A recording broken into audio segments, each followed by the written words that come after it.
C'est ici que l'aventure a commencé à Londres en 1961. L'idée d'Amnesty est venue à son fondateur Peter Berenson, décédé il y a 6 ans dans cette église.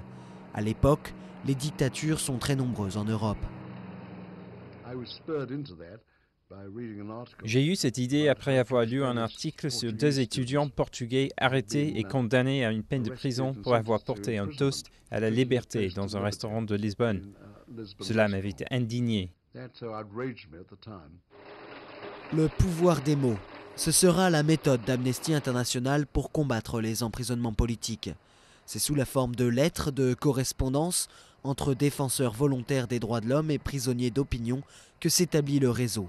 Et c'est ainsi que se construit le combat d'Amnesty contre la répression politique. En 50 ans, celle qui fut l'une des premières ONG internationales a travaillé sur plusieurs dizaines de milliers de cas de détention. Une action qui a sauvé Imen Derwish, détenu et torturé sous le régime de Ben Ali en Tunisie. Amnesty m'a enlevé au moins 7 jours de torture, ce qui était pour moi c'est l'équivalent de 6 années de prison. Donc pour moi déjà elle a sauvé ma vie. Aujourd'hui, Amnesty International a diversifié son action. L'organisation se bat pour le droit des femmes à avorter, la santé ou le droit au logement. Mais après toutes ces années, les valeurs fondamentales restent les mêmes. Le principe de base est de mettre en contact ceux qui souffrent avec ceux pour qui ça compte.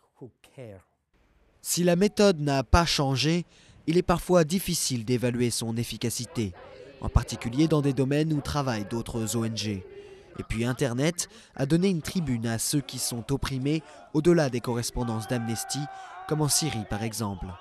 Mais pour Amnesty, la pression exercée au quotidien par l'association sur des dizaines de gouvernements reste cruciale.